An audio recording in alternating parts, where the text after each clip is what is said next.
Hello, welcome to the Jericho Comedy Podcast. We're an award-winning comedy club based in Oxford, and this podcast is a way for us to connect our lovely audiences with some of our amazing acts. I'm Conor McReynolds. For today's episode, I'm speaking to the genuinely brilliant Alex Kealy.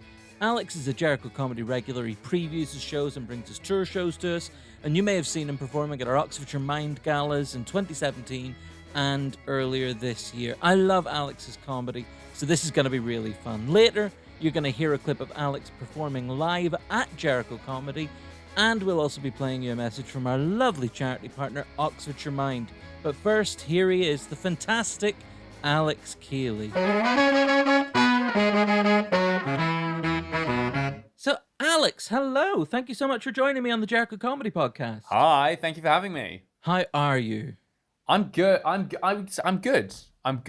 It's it's a pandemic, but You sounded like you were really trying to convince yourself there that you were good. It's like, no, I am good. I am. Yeah, I think there are two wolves inside all of us, and the two wolves are a sad wolf and the other wolf that is the basketball coach of a down and out high school team, and he was once the best coach in the NBA but had a drug problem and had to move back to there, but in doing so found a lot more than he'd originally bargained for.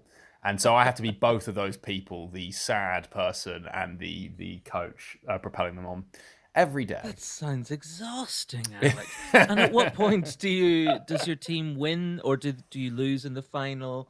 The team what do you wins. think happens to your team? The team wins when a group of vaccine researchers at the University of Oxford partner with AstraZeneca and then allow us to get the fuck out of our house. Sorry, I don't know if I can swear on this, but I have. You can bleep it. Oh my God, I'm so desperate for this movie now.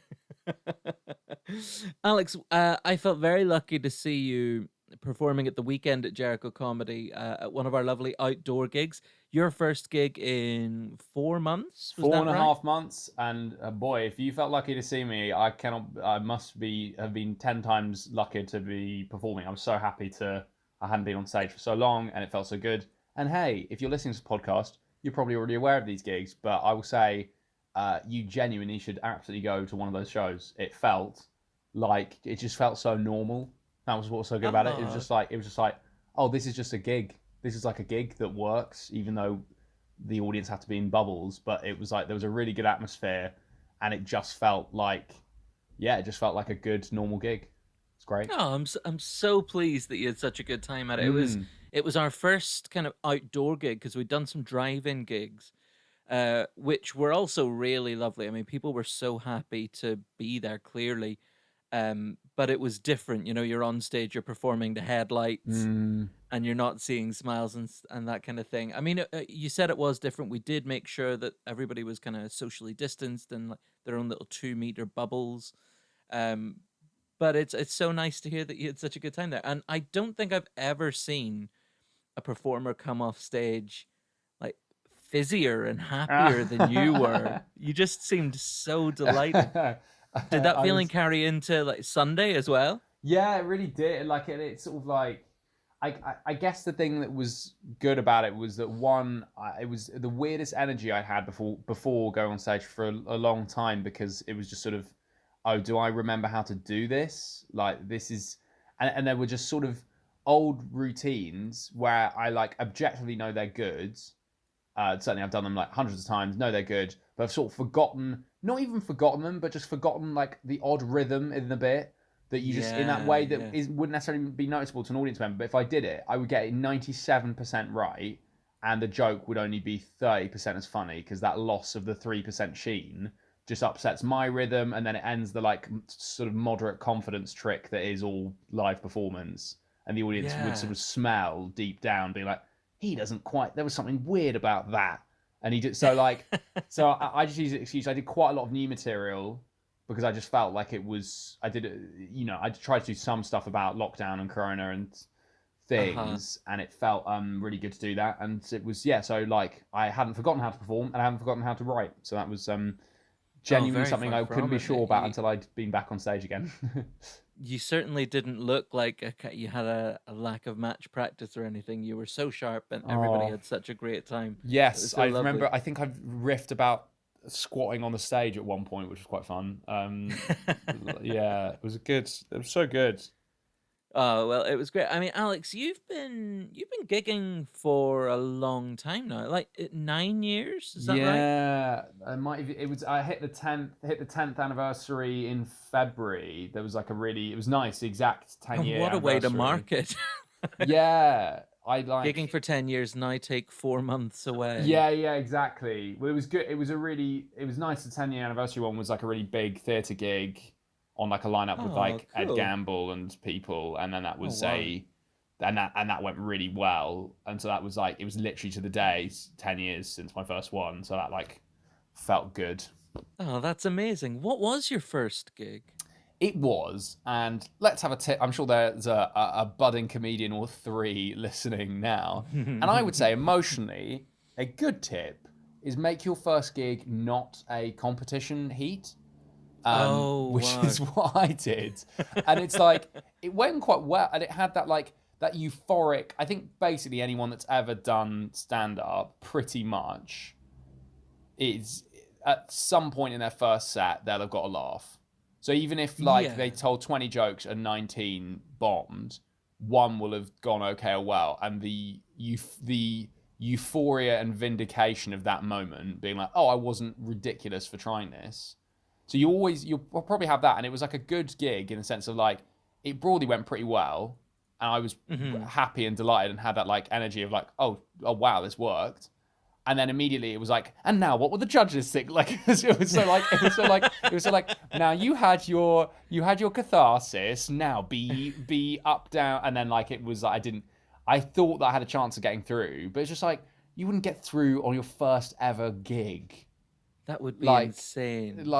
anyway, so it was just like, so I wouldn't do that. And then the first I think another phenomenon that's funny is the first about 10 gigs I did, there was an even number, odd number phenomenon, which was the Oh first yeah. gig I would like, I'm massively over prepared, stress out, do it, and then the joyful surprise of it being good. And then after gig one, you're like, I'm really good at this. I don't need to do any prep, and I'll just like riff it out or whatever. And then gig two bombed, and then I learnt my lesson. Gig three worked hard again before it, and then went well. And then it just odd numbered, even numbered until like I'd hit the wall enough times. You're like, oh, it's almost like I have to work before every gig, not just odd numbered gigs like some sort of maths troll. I don't know. That's so funny. What was it that kind of brought you to doing comedy? Like, were you always a comedy fan, or Yeah, did you just have a lot of friends kind of saying, "Oh man, you should be on stage"? I think I probably was boring my own friends telling them that I should be on stage. I don't know, something really, really obnoxious like that. No, I had one. So always a big comedy fan. I had a friend since age 13, 14 who started doing comedy and is now a very fantastic, successful, wonderful comedian, Ivo Graham, and like definitely him Ah, having a go at it himself like inspired me to have a crack, just in the sense of like it was like, oh, there's like, oh, this is like something that people I know are doing, yeah, yeah. and I was like, oh, that looks fun, and just copied him. Yeah. I just copied his choices to go. And then there was a friend of mine at university called Omar who was really like effusive that I should give he's a very nice, supportive person and very effusive that I should have a crack. Ah, I see. And so, did you and Ivo roughly start around the same time, or did So you kind he, of watch Ivo learn all the hard lessons and sort of well, start at level two? yeah, yeah. Well, it's sort of like the opposite of that. I think it was. If anything, it was like he started a year before me, and I just think if you looked at us for the first 5 years, you would have imagined he'd started 3 years before me or four. Like it was just like Ivo's just like, I suppose Ivo's like immediate, pretty meteoric rise in the first sort of 3 years, 4 years is something that, and I think he's having another lovely rise at the moment, which is well deserved with that nomination. This year's last year's Fringe. We're now where we should be. We would be at the Fringe anyway. Sorry, ramble. I think Ivo just rocketed. If anything, it would be like quite scary if you were trying to peg yourself to that, because like Ivo's like youngest ever winner of So You Think You're Funny, and so funny and quick-witted, and yeah, so you wouldn't really want to peg your own validation to him as a measuring pole, because you're gonna stare into the vortex and go mad. He's so good that you shouldn't, when you're starting, go be like, well, I failed if I haven't become the youngest ever winner of So You Think You're Funny, something that was physically impossible for me to do given that I'm a year older than him. Where's my flux capacitor? Yeah, exactly. Well, it's interesting because like you and Ivo, I think, have like quite a similar energy. You're both very thoughtful. Your comedy's very intelligent. Both obviously very lovely men. Very, very. People like you both. I can certainly speak Ivo that obviously for Ivo. has. But Ivo has that background as well in improv, and you're such a masterful writer, and it's not that it looks like it's been a lot of effort you writing it, but the way you perform your material, I think, really showcases how good the writing is. I mean, I think of like your Interstellar bit, which absolutely killed at our gala at the Playhouse this year. Yeah, that was a fun show. Oh man, I mean that Interstellar bit, like jaws were just dropping all around me. It was phenomenal. A bit like that is obviously so, I mean, every single word of that is so well thought out. Like, how does a bit like that arrive with you? Do you kind of find bits come to you sort of fully formed, or do you really have to mine and really work at it to make it as polished as it is? Well, that's an interesting question. I suppose, like, I think the Interstellar one's like a really good example of something that like almost like looks better. Like I'm really glad of it. I'm really happy that I have that bit, because it's just like and like I'd meant to do it on Saturday, but I was sort of running out of time and I wanted to do more. But like, it's nice to have something which is like, oh, this is like I could be doing quite badly at a show. Yeah. And if I do that properly, I can at least walk off stage that the audience members will be like, oh, that was good. Like it might, like I've got something which is like a show, my own set closer.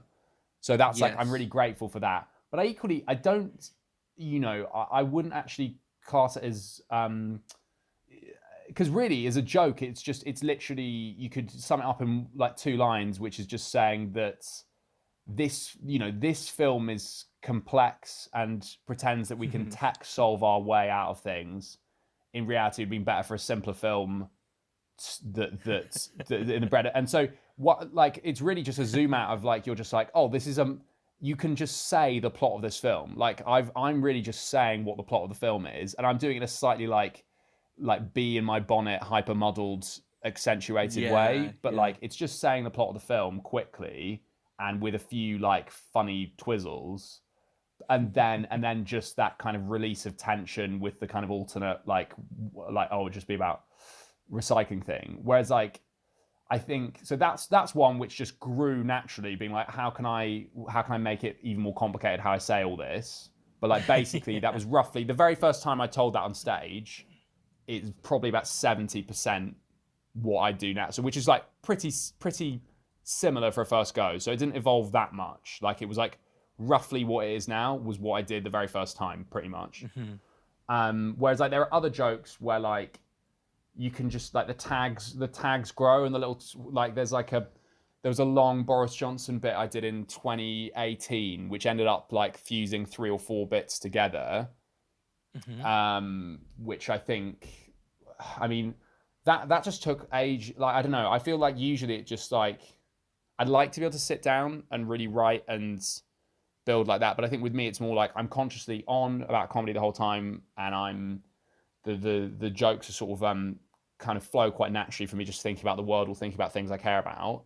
And then those grow at gigs. I try and push it harder at each gig. I then like glue different things together, or like work with a director who might suggest reordering things. And so like that like Boris Johnson bit had like ended up having like 4 or 5 jokes. There was like a moment in Edinburgh 2018 which like and then it mocked myself as well as mocking him, and mocked a kind of few different things, and I thought was quite good. But like, it never started out with that plan, and it was like, it only became obvious to glue it in that particular way after like a lot of trial and error, basically. Yeah. And so that you find that on stage, you kind of almost restructuring and rewriting while you're on stage in front of an audience. Yeah, I think so. We're just trying to like, like there is something lazy about doing that, and I think that's like, I'll hold my hand up and be like, I don't know whether it's true or not, but I sort of claim that I find it much easier to write on stage in the sense of like, I need that final rush of adrenaline to make my brain that like it's not a drill anymore. Yeah. It's like I've got to like stretch my comedic muscles to find that punch, like that extra. It might not even be an extra thing, but it just be like a tiny little extra way of rhythm or phrasing, or even just saying something in a slightly silly way. It's certainly fair to say like editing has to happen on stage. You know, like at the weekend, you know, I was doing a little 5 minutes of new, and I got a laugh off one bit where I was talking about how my friend J level at the top of my CV probably doesn't need to be included anymore because it's not doing any heavy lifting. And I got a nice little laugh off that little bit, but I'd also written then pretty much the same joke, but just about my English literature result. And it got nothing immediately afterwards. And performing that on stage, it kind of made me think, oh, okay, so I just need to remove that bit and just stick with the French thing. But like, because editing sort of has to happen in front of an audience, because that's the only way you know if something's going to work, isn't it? Yeah, and it's just like, I do think that's one thing that changes. So like, I think one of the things, what's true, this is true to say, you could have done comedy for 30 years and you could come up with something that you think is brilliant, and you could walk on stage and it gets nothing, and it may never get anything. Like, it was literally, hey, is it just me? And like, yeah, it was just you, you weirdo. Like, no one else thinks like this. This is, you've gone too far. The best stand-up comedy is something super weird and dark, or not necessarily dark, but super particular and strange, that actually, if articulated the right way, everyone resonates to, but never thought resonates with, and everyone, but no one had the courage to articulate it in that way. Yeah. But everyone's like, oh yeah. Whereas like, sometimes it's like, no, you broken person, you strange, weird person. No one relates to this. But I think it happens, you do just get better. Like, your hit rate in that first time of testing something just goes up. Like, you just start to think in a way, being like, oh, is this like, if you, I think it's true with, obviously the better you get, that's true as well. But I think just the longer you do it, the more that you can visualize and work out whether something will work. Yeah, but I'm also definitely. like, I'm very like optimistic in that, like, if anything's like shiny or interesting, I'm always like, oh, it's just your choice about whether that's a thing you want to focus on. Like, when I'm talking to mates who are comedians or whatever, I'm very like, oh, you should do that. So that's really, because I just think like, yeah, that lots of quite small things can be quite shiny. And if you choose, and even like dark and sad things, just be like, oh, that's such an interesting insight. If you choose to present it, if you choose to present it comedically, that will definitely work if you wish to. Well, that's really interesting. Like, that leads me to something that I've seen you talk about a few times on stage. The first time I remember seeing you was at, I think it was the Jericho 2017 gala at the old fire station. Oh, fun. When you were on with Ivo and Rachel Paris and James Acaster. Oh, what a gig. Ken Cheng. It was such a ridiculously good lineup that night. Yeah. Chelsea Birkby was on. Like, it was phenomenal. But you were talking about your mental health, and you were talking about like politically related depression. And it's something you pick up again. Funny enough, the way politics has gone, isn't it interesting that it just didn't disappear after 2017? Yeah. But you talked about it again in last year's show. How difficult is it to find the funny in something that feels so terrible? Do you mean politics or mental health, or both? Kind of both, really. Yeah, both. Because like, I have never written anything about mental health stuff, and like, I've had depression and lived with depression for a few years, and like, I missed months of work at a point. Like, it was really, really bad. But I've never been brave enough to try to mine into that, because I think it would just make me too sad. But you do it so well, and you find the funny in it. But how challenging is that? Yeah, well, I mean, I think first, I think one thing, I think, to be honest, one of the main things that makes me anxious or nervous or reticent about doing too much mental health stuff is that I think that, like, I suppose just trying to work out exactly what my relationship with my mental health is, that I don't want to be sort of monetizing or sort of commodifying or commodifying something which I'm not quite 100% of what my relationship with it, and whether I'm like cosplaying as like someone who, you know, I'm not, but like my, you know, everyone's mental health is complicated. I know I definitely had like a weird situation last Edinburgh where I was just like, I just felt like I had the up phase of a like bipolar situation, and then I had the down that I had afterwards was just nowhere near as accentuated as the up.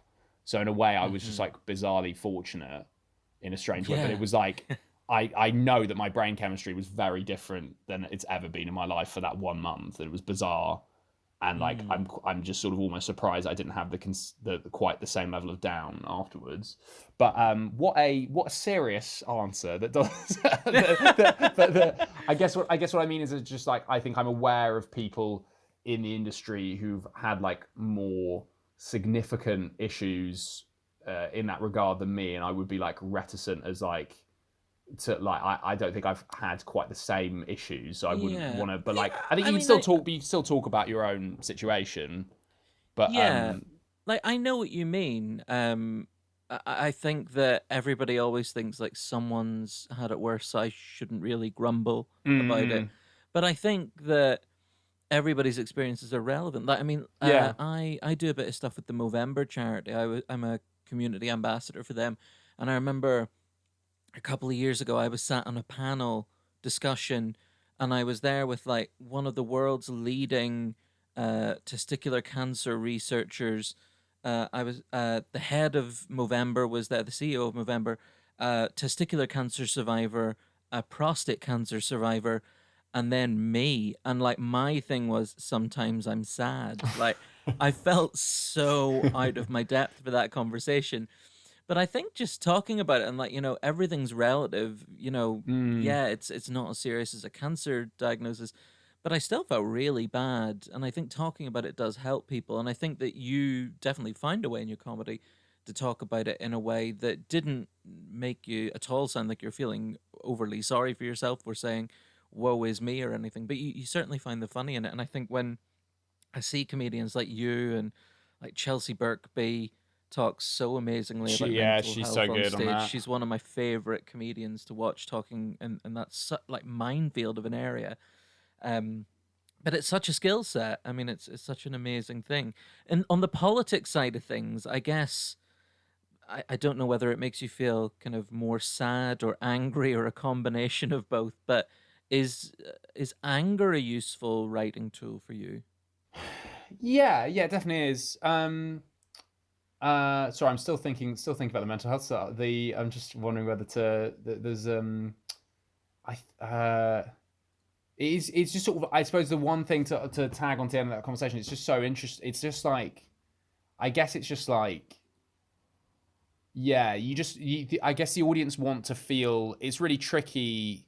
I suppose the audience just also want to fundamentally feel that you feel comfortable talking about that subject on stage. Yeah. And then it almost doesn't matter which way you do, how you express that comfort, because sometimes it could be done in quite a dark way where it's self-evident that you're sort of still living through that situation. But one of the ways you can either project comfort by just those obvious, like almost non-verbal communication elements of like how you conduct yourself on stage, like what you feel and vibe like, and the audience is like, oh, okay, this person's like this, you know, I'm allowed to laugh at this thing because they seem very relaxed about this thing.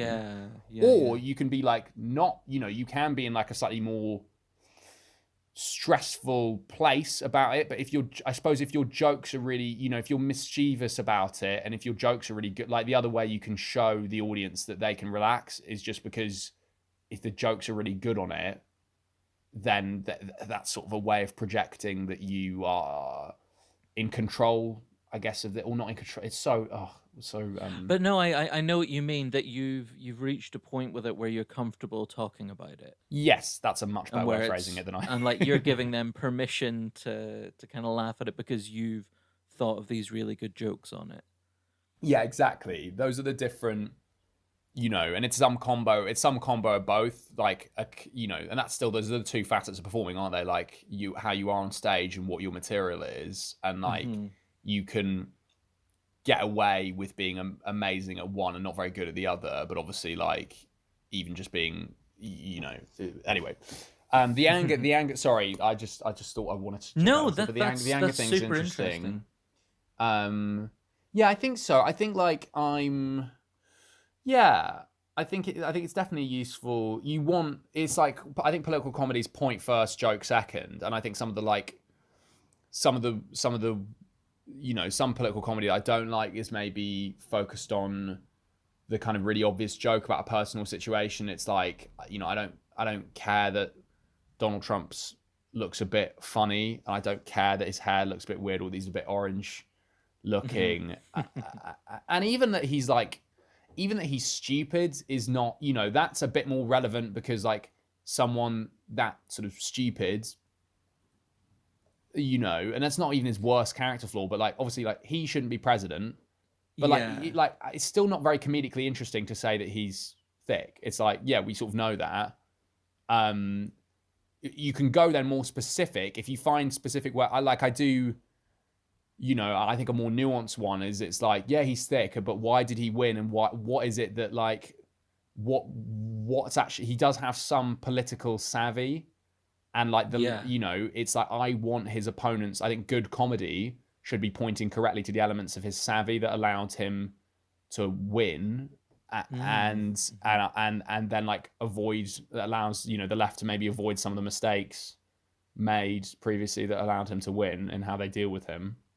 Yeah, that's really, really interesting. It's because a lot of people, like when something like that happens, like Brexit and Trump, and even, I guess to a lesser extent, although not much lesser, Boris Johnson, like people think, oh, it's the golden age of satire, like the jokes write themselves, but they really don't. No. Because everyone's saying and noticing the same things. And also, like even the Axios interview that went out yesterday with Trump, like he wrote that material himself. We can't make that funnier, can we? Like, no, and I don't. I think, there's not much that I've been like. I think, Trump just got quite boring to me quite a while ago, and like I can't think of any jokes about Trump that I've come up with in the last like 2 years now, for instance, that I like really like enough or care enough to talk about on stage. Do you get excited by like the next 3 months, the sort of the race? Like, does Biden offer you much material, or is it just something that you're not really engaged with? I mean, I did sort of quite a sort of slightly unfair, slightly mean joke about him the other night, just about like them both being.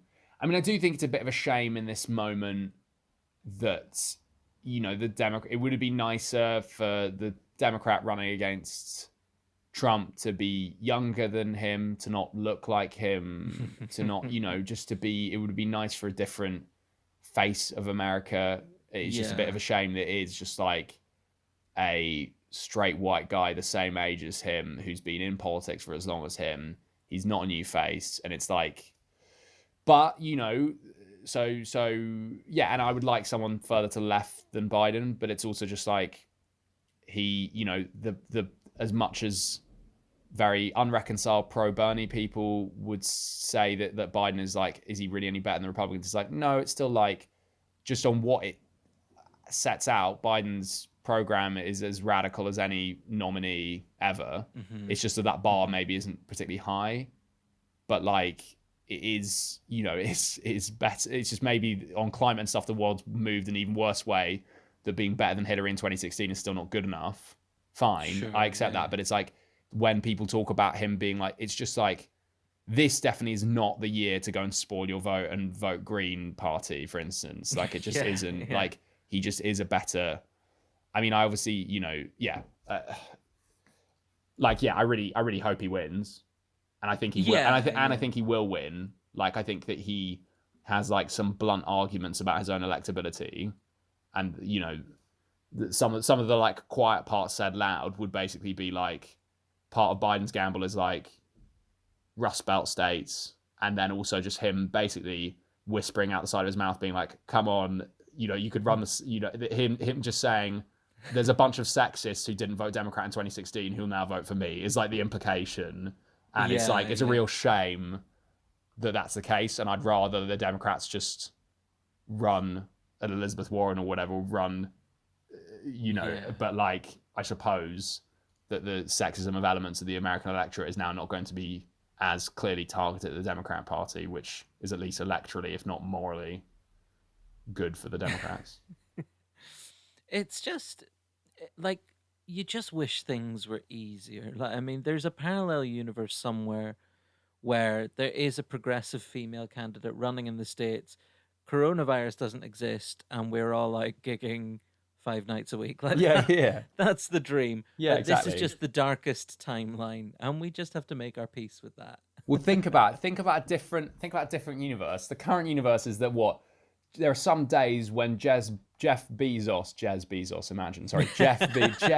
to his friend Bezos Jez. playing the maracas like Bez. Jeff Bezos. There's been some days that the amount of his fortune has grown has been in like one day. His fortune has grown by like $15 billion, like his personal fortune. And it's just like so.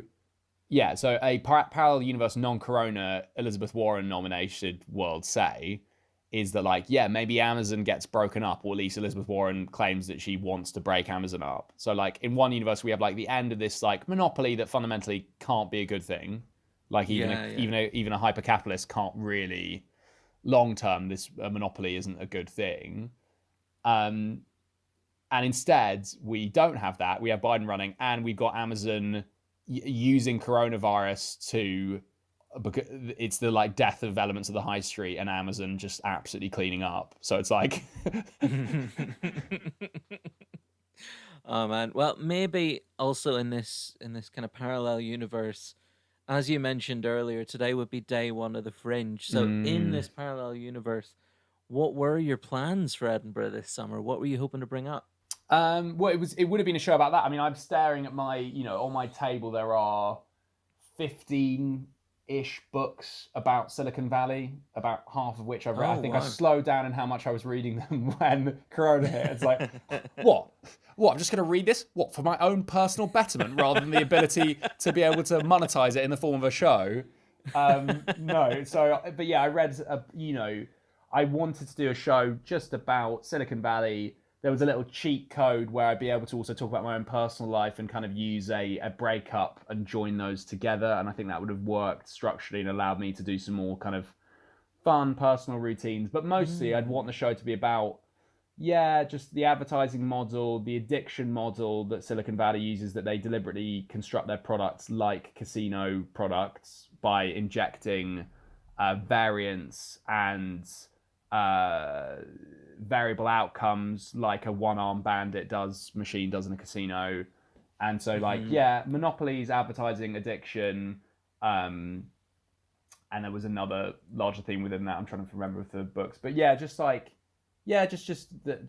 just pretty anti a lot of these companies and how they like have just they just use monopoly and market share and like a lot of the creative industries. Some people have benefited, but basically if you just look at market shares, like a whole bunch of these companies like Google and like Facebook have just taken all of this revenue that used to go more directly to creators and that's the market capitalization of a lot of those companies just comes from Facebook and these like Facebook. So much of its content relies on traditional old media generated content, right? That it's like people sharing Guardian articles, New York Times articles on Facebook, other places, and then those places don't really get any of the revenue from it, and Facebook gets the eyeballs on it, and even Facebook sets up ways where you don't really even leave the site when you read it, and so all of the like money is just pivoted away from the people that have actually created the content that people are genuinely valuing, and Facebook is just like a vessel for consuming that content, but Facebook has captured the revenue from that content in a quite a like unfair way, predicated basically on it being like a monopoly, that it's like, yeah. And then how do you make that funny? Well, that was sort of what I was going to say, like going back to what I asked you about earlier, like finding the funny in stuff that's just horrible, because that is soul destroying in theory. Yeah. But if anybody can make it funny, I have absolutely no doubt that you can find the funny in that. How far along were you with writing the show and kind of getting to a point where you had something ready? Well, yeah. So I think at the end of the day, for me personally, in my own shows, it's not maybe the end of the world that Edinburgh 2020 didn't happen. Like I was really happy with the offer and the room and the time that I had. Like that was already set up nicely.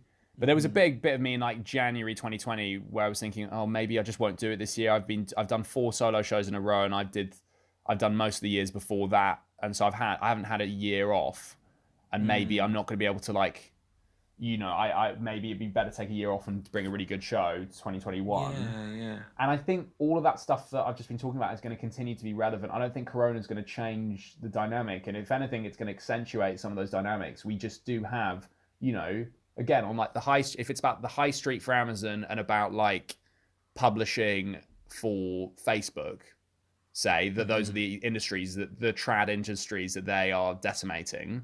Well, both of those things have been accentuated. You've got The Guardian cutting like a third of its workforce. You've got all these high street shops that are going to go out of business if Corona and social distancing means that they can't operate, and then Amazon are just going to absolutely eat that up. So like those trends are only going to be exacerbated. So I think the show will still be relevant. I wasn't that it was in that March is a very stressful, like my preview just before lockdown was like, oh god, it's less than 5 months to go, and I've got about 7 minutes of jokes on a subject I want to talk about, and then another 25 minutes about like wow, I've had a breakup, and wow, it's 8 months after my breakup, I shouldn't be talking about it as much on stage, but obviously that's how your brain works. So yeah, maybe some aspects of the show might be different by summer 2021. Yeah, I know. Or maybe you'll still be talking about the breakup. Genuinely, my own emotional healing, like that would be annoying. I think Edinburgh 2019 was too close, where I had a breakup 2 days before the Fringe and like made some good material out of it, but it was so close to it that I'd only half squeezed the orange. Whereas now 2020 would have been perfect. I'd have been broken enough for 6 months of writing to have like had the emotional experiences to generate comedy, and then 6 months to like tie that up in a bow and make it good on stage. Whereas now I just don't care about that breakup anymore, and I don't have the requisite I'm too happy about, I'm too not even happy, I was happy but too settled, so I'm not going to have the traumatic energy to be able to create all that personal don't want to material. drudge it all up again. Yeah. Well, I'll have to, I'll find out, but there are too many fun concepts, but like you miss that, there's a fun element of like genuine manic energy at that time, which like now is not there, because it's just like, well, I didn't just, you can walk on stage and lie and be like, oh, well, she just, and God knows I've done that a lot in my time, but it doesn't, it's just not it's not quite as interesting. I still probably would make that the structure of the show a bit, but like maybe I wouldn't. It depends. Yeah, it's an interesting thing that, I mean, I guess now you've got 11 months really to figure out how you feel about it. How do I in a time of social distancing, I've got to, on the Edinburgh timeline, I've got to get in a relationship quite soon so that we can get close enough to each other for 8 months that the breakup would be meaningful to allow me to generate the interesting, depressive, comedic experiences. So, anyone, please, my DMs are open. If you want to get involved, for us to get very close for about 6 months and then it just all fall apart so that I can create comedy. And you would understand, of course, that it is absolutely not you, it's Alex. Oh yeah. You're great. I'm broken. Great. Yeah. No, I'm actually lovely. But Brilliant. Alex, there's so much more I could ask you about, but it seems quite prescient now that we're going to go to a clip from our lovely charity partner, Oxfordshire Mind, Great. to talk about a bit of mental health resources. So here they are, Oxfordshire Mind. Oxford Safe Haven is open on a Friday, Saturday, Sunday and Monday evening from 6 till 10 p.m. The phone lines are open from 5 and the last booking is at 9 p.m. To refer yourself to Oxford Safe Haven, just give us a call on 01865 903037. To find out more, search for Oxford Safe Haven online. Okay, Alex, now it's time for a game called Pressing Questions. This is the part of the podcast you thought that the first part was an intense interrogation. You ain't seen nothing yet. These are difficult questions, and all I need from you is openness, a little hint of vulnerability, and just some honest answers. Can you do that for me? Worryingly, yes, I think. Yeah.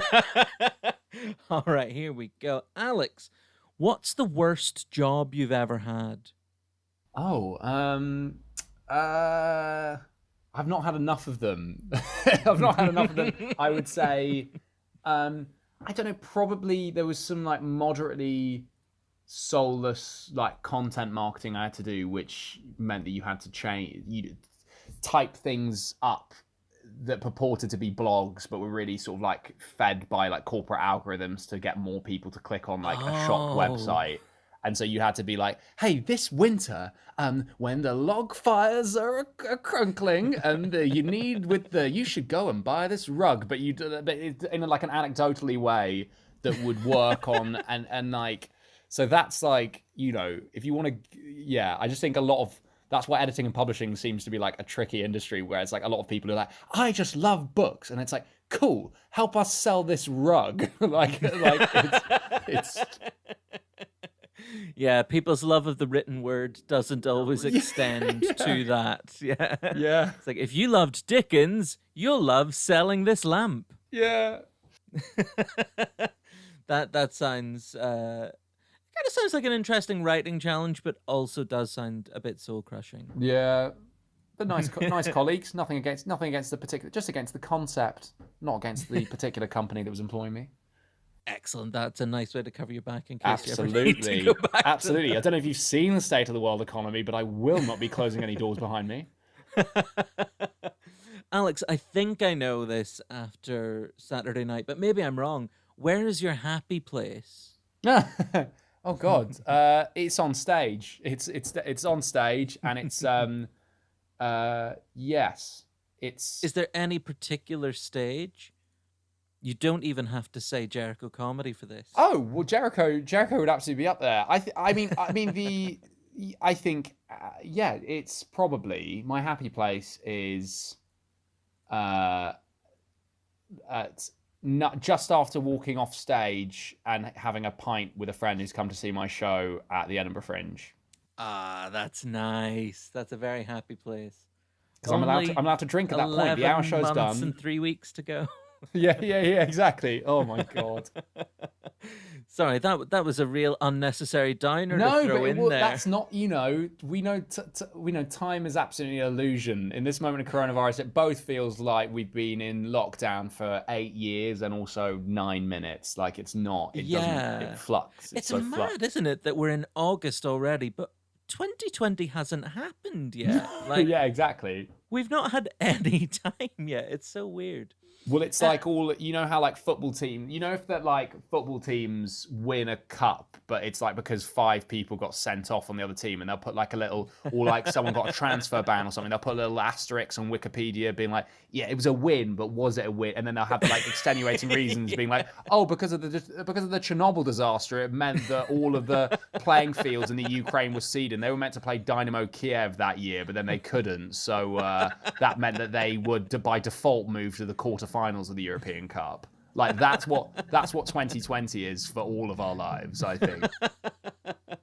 I think that's a very apt analogy.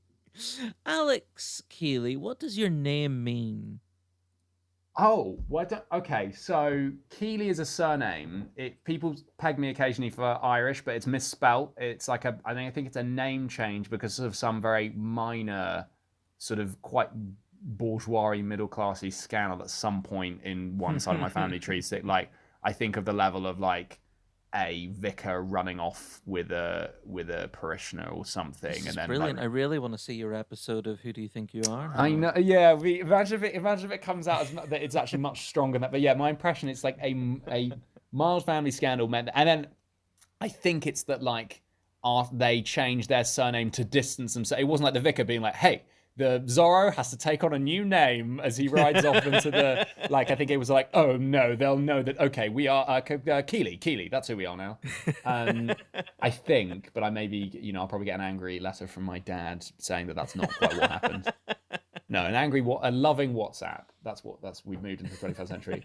And then Alex is strong defender, isn't it? Greek. Is Alex strong defender? Yes, I believe so. From with Alex Farrow's comedy, if you're not laughing, you're learning. And we've all learned what Alex means. Alex, would you rather have 3 legs or 3 arms? Ooh. Is this like a from birth thing where I'm very used to, and like I've built up a rhythm on this thing throughout my life, or I wake up and I'm like, oh, what did I get up to last? I've got such a hangover. Oh my God, yes, of course, the third arm that I forgot that I agreed. Like, so am I having to get used to it? Something closer to the latter, a kind of like, congratulations, you've won a bionic limb. Right. In a box of cereal type thing. You can have either an arm or a leg. So it's absolutely got to be arm then, because I think the leg is you're going to have to relearn how to... Oh, that's true. You're going to have to relearn how to walk and run, and like 5Ks have been very important for my mental health this lockdown. I'm very pleased with the times I've got to. And again, on Strava, I don't know if I could add the asterisk saying like, yeah. Look, I know it's 27 minutes and 30, but I'm half man, half horse now. Or like I'm a full man plus a quarter horse now. And so I think that people need to view that 5K appropriately. So arms, I just think I think arms, it's mostly pros and not cons.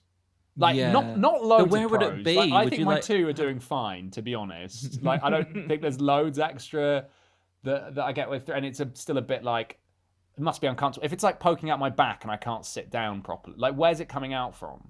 My chest? Well, that's the big question. Do you end up kind of lopsided with 2 on your right, 2 on your left, 1 out of your chest or something? That's got to make life difficult. I think the chest, because I think the chest thing there's a real aesthetic. Like, it's like, oh, I don't have a 6-pack, but you'll get a high five from, like, I think that's grim. I think that's not like, I don't want to get like superficial about things, but I think I'm like, I don't think many people are going to be DMing me if I've got a weird third arm, or at least like, I don't trust the sort of moderate fetishization that almost would be, I think. So I suppose it's got to be a second arm coming out of my left armpit. Interesting. Why are you left-handed? No, I just want to be double. Yeah, I don't know. I just think I want a normal. I could sort of imagine. I want my right hand side because I want my right hand side to be the traditional. Do you not think? Oh yeah, because I guess you can still use the third arm. Like, it'd be quite handy. You're holding a mic in one hand. Oh, that'd be great. Got a spare hand to still talk with your hand, and then one to pick up a glass of water mid-set. Yes, please. And sure. You know how loads of comedians will have I know what you're thinking. It looks like da-da-da. Whereas, like, obviously with me, if I've got 3 arms, it's like, well, I can't. My opening line of my set is always going to have to address the audience, being like, hang on, I don't know if we're allowed to say this these days, but he does seem to have 50% more arms than we're used to. And so, your opening joke is always going to have to deal with that particularity, isn't it? So, But as long as you write a cracker, then great. The audience are into it. He's explained his third arm, but we hope his whole set isn't about it. He's referenced it. Great. But come on, we want to talk about other things. But it would be so tiring to have to keep coming up with a fresh bit for it. Yeah. Because if you're still dining out on the same opener, like after 4 years, people might be like, yeah, we've heard that arm gag before. Give us some more. Yeah, it's like so like Simon Evans has that like amazing opening where he comes out and he like squints and he goes like, I know what a lot of you are thinking, and you know, nice chap, but what the hell's he done with his eyes? And it's just like such a great like zoom out of like how like, you know, narrow furrowed he can be when he chooses to be. Yeah. But it's like he doesn't have to do that. Like he could come out on stage and not squint and like not accentuate that, and he just, as I've seen him, just do the beginning of a set. Whereas third arm, you can't be like, oh, not like it has got to be. There's going to be weird energy in the room if you don't address it. It would be such a ballsy set to just come out and not talk about it. Yeah, totally. So I've had a tension breakup. in the What's room would the deal with your kill weird everyone. arm, mate? Someone heckles from the back. Brilliant. Alex, what's the bravest thing you've ever done? Oh man, this is I love the old exam question answer. I don't know. Like, have you ever worn a hat at a particularly jaunty angle? Okay, or... right. I mean, I would say a number of my fashion decisions, if we're doing that, could be classified as bravery, but like only if I was self-aware. I was just like, oh, cool dude wearing a cool thing, and I'd be like wearing a like green leather jacket with 2 frills, it had 2 neck frills, and I bought it, and then it was christened algae by some of my inverted commas friends, and it completely destroyed my confidence in both, I would say, that item of clothing and indeed all clothes for a while. And that was your famous nude period. Yeah, exactly. I would have said that was your bravest decision, but this must have been a dreadful jacket. Yeah, exactly. I was like, look, this nude it's epiphenomenal of another braver decision that I did. But this really is just a secondary feature of a much braver initial. Fantastic. Right. Well, we really wish we were able to get back to one of our great venues like Jericho Cafe or Common Ground or Jericho Tavern, putting on awesome live shows, but obviously that's not possible at the moment. We've been having a great time with our outdoor shows and our drive-in shows, but if you feel like you need to be back in a cafe basement on a Saturday night, we understand. So sit back, grab yourself a drink, close your eyes, and enjoy a set from the fantastic Alex Kealy, recorded live at Jericho Comedy.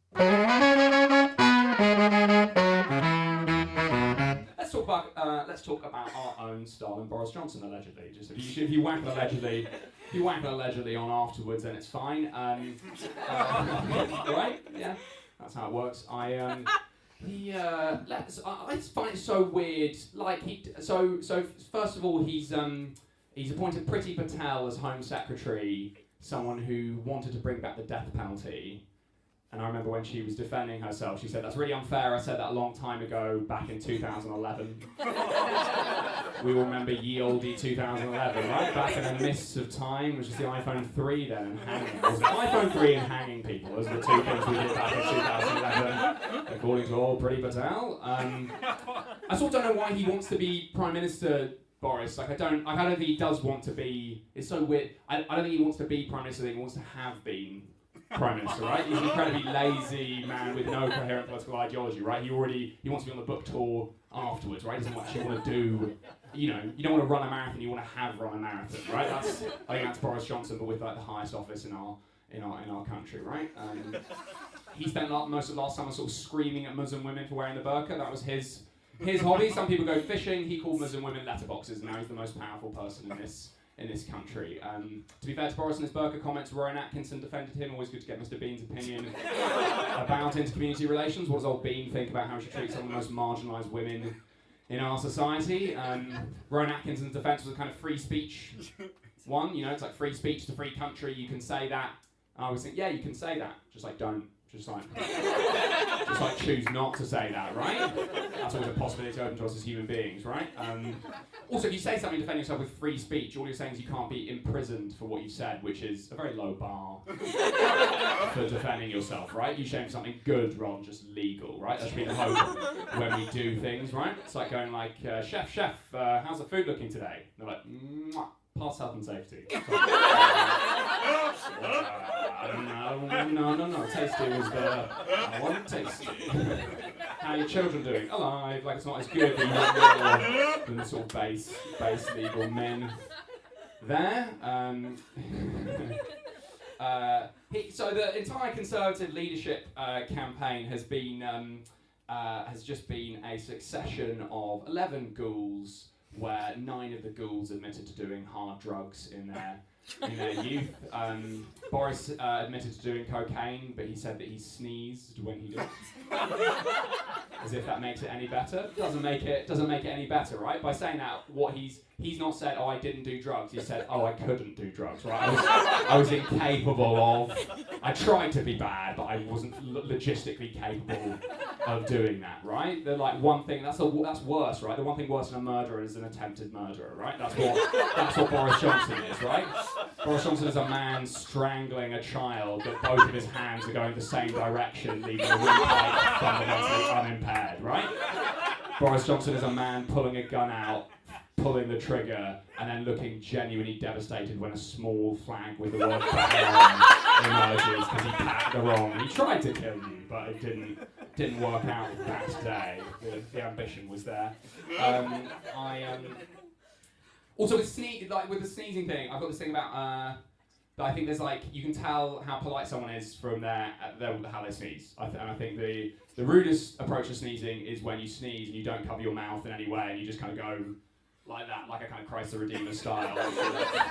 Re-engineer a statue of sort of sneezing everywhere. That's the worst. Then quite bad after that is when you sneeze into your hand and then wipe your hand on your. That's pretty bad. That's not good. That's not a good one. And then just above that is when you sneeze into your hand and then you go immediately to the toilet and open up every door with your elbows like a sort of hygienic chicken, right? That's pretty good. But then the most hygienic, the most polite you can be when you sneeze. You feel a sneeze coming on, and maybe you're at the opera or something, and you're about to sneeze, and then you just go, and then just send it back. So the sneeze still happens, but it's internally happened, and you just sneeze. You send a 100-mile-an-hour gust into your own brain, and it feels like you punch yourself in the head, right? I've regretted. I've done it 4 times in my life, and I regret it every time because no work of art is good enough for punching yourself in the head, right? And weirdly, you're almost sometimes the honestly more annoying than a sneeze is someone going like. And then you're just do it! Just do it! Just do it! I'm not a big drugs person myself. I remember I was quite pleased when I was about 5. I learned the difference between the 2 different types of drug, illegal party drugs and legal medical drugs. And I remember being so proud of that I swan into my parents' living room and was like, Mum, Dad, I decided when I'm older, I'm never going to do any drugs except for, and I didn't know what this was, Viagra. 10 years away from puberty, still very much worried about the future bone of fatigue in my life. That's always good. Bit of a weird existential child here. I wouldn't do cocaine for the ethical reason that it helps fund a kind of brutal international drug war. I'm worried that it's actually because I'm too scared to put anything on my nose. I think the actual answer is not the ethical one, but it's a general fear of all unknown things.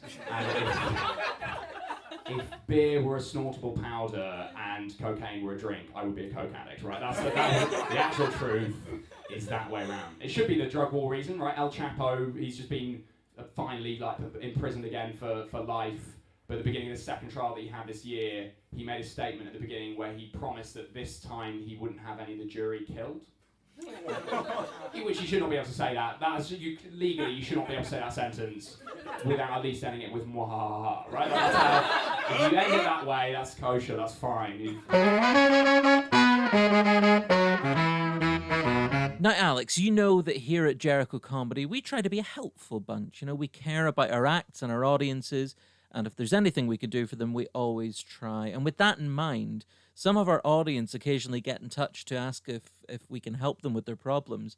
So would you mind helping them out in our Agony Aunt segment? Of course. I'm here for them. Fantastic. Thank you so much. So our first message comes in from Frodo from the Undying Lands.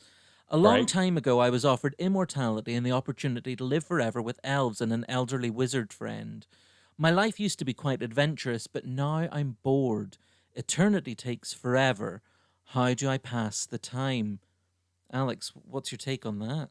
Well, so firstly, I think we can all sympathise at this moment with time dragging and casting our minds back to significantly more adventurous times in our lives when we could do things like go outdoors or go on a year-long quest. I think what subscription services do they have in the Undying Lands? Can they improve the Wi-Fi situation? I think that's been a help. If he can do any group Palantir calls with his with his friends, that really helps with the loneliness, I think. So Perhaps some pub quizzes on Zoom. yeah, exactly. Hopefully Zoom reaches the Undying Lands. Yeah, I think they were there. The beta test in beta testing the new one. Well, there we go, Frodo. I hope that helps. We've got another message here. I've spent what feels like forever pushing a rock up a hill only for the rock to roll back down the hill when I near the top. It's exhausting and all my efforts seem futile. I honestly don't know why I bother. Do you have any recommendations for getting a rock to stay at the top of a hill? That comes in from Sisyphus. Great. Oh my god. Just any practical tips on rocks. This is really in your wheelhouse, Alex. I suppose has he tried breaking the rock into smaller pieces?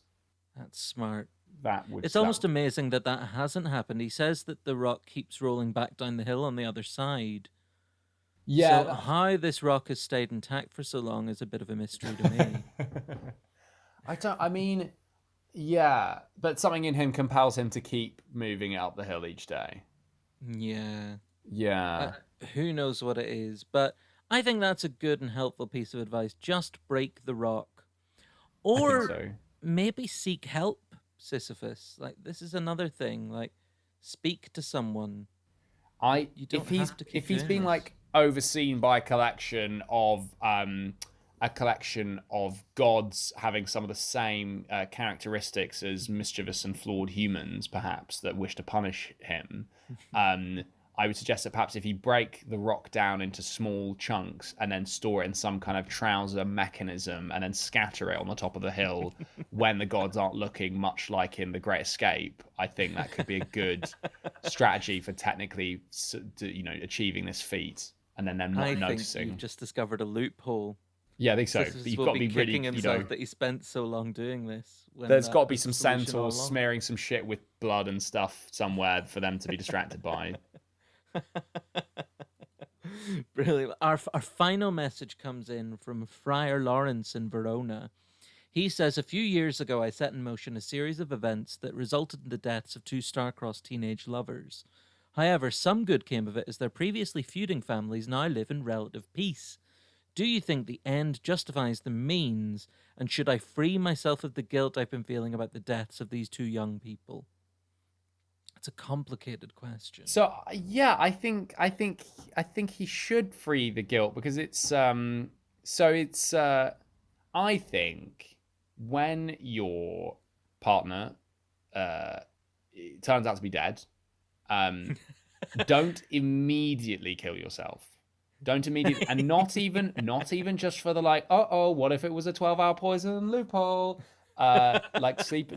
Sleeping draft to the max. We've all been having sleepless nights in lockdown. We've got to chow down some of that shit that Juliet got. I just think it's rude because there are other additional, if you are their partner and they're going to have a funeral, you're an important moment of that grieving process. And I think, take an extra 24 hours, do some of those rites and be bonded with both your friends and their friends. And so I think if Romeo had done that and waited, then we'd be in a better situation there. So I don't think not necessarily to fault them, because we've all had those intense 4-day relationships as teenagers. I think that's something that is that how long it is canonically in the play? Is it 4 days? My understanding from the additional material that Friar Lawrence has sent through is that yes, 4 days after they started going out, this is what happened. So yeah, I think we can both agree that's not necessarily on Friar Lawrence. There was a depth of feeling there after 4 days that One can only imagine what would have happened if they'd both stayed alive for 8 days. Yeah. Oh, she was meant to be back from the shops now. It's 20 past 10 rather than 10 past 10. Right, bye world, bye cruel world. Fantastic. Well, there we go for our Lawrence. Hopefully that helps. Alex, thank you so much for joining us on the podcast today. If we want to check out all things Alex Kealy, I can certainly recommend your brilliant show that's available on Next Up. Thank Do you you. have anything else that you would like to point us towards for the full Alex Kealy experience? Yeah, that's the main. I guess like if you use Twitter, so I'm twitter.com/Alex Kealy, Kealy. And then on there is a link to the Next Up show. I've also got a mailing list on my website, which you can find off the Twitter. Just go to my Twitter. If you're interested, go to the Twitter and then either follow me on there or use that to click to other me-related stuff. Fantastic. Well, we will put links in the episode description for your Twitter and the show on Next Up. Alex, thank you so much. And now that gigs are kind of back, I hope I get to see you again at a lovely Jericho Comedy Show very, very soon. Same. And go, listeners, if you've not been, you must have been. You've got to go. They're actually making outdoor gigs work, and it's so fun. You should go. Fun and safe and a necessary. Thank you so much. You're doing the salesmanship that really, as the representative of Jericho Comedy here, I should be doing. But I'm glad one of us has that experience and kind of writing copy to sell things, because clearly you're just better at it than I am. I've got some fantastic rugs. Thanks very much, Alex. We'll speak to you again soon. Speak soon. Thank you. Cheers, mate. Bye-bye. Bye. Well, there we go. That was the supremely talented Alex Kealy. We love having Alex at Jericho, and it's so lovely to hear from him why he loves performing at Jericho. For you, our lovely audience, we're doing some more brilliant shows over the summer, both at Toad during August and later at Millet's Farm, where we're doing some more of our super fun drive-in shows. Head to www.jerichocomedy.com for info on all of those shows and more. If you enjoyed the podcast, please like, subscribe, share, rate, all of that stuff. We really love doing this, and we'd be so happy to reach more of our brilliant audience. So with your help, we can do that.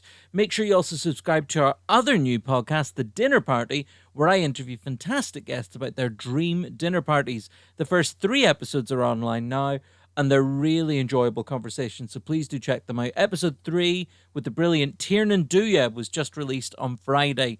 If you can, order some books from Blackwell's, buy some brilliant Toad, gin and whiskey, visit the Jericho Cafe and Common Ground if you're in Oxford. It's such a tough time for so many of our brilliant partners, and you can really help them out. And if you can, please also support one of our fantastic partners, Oxfordshire Mind, who are doing amazing work. You can find our fundraising page in the podcast description. We've raised over £70,000 for Oxfordshire Mind in the last few years, and it's helped support their vital work. Every penny you donate helps them do life-saving work. So thank you for your support for all of our brilliant friends and partners. Thank you for listening to the podcast. We'll see you next time, but until then, bye-bye.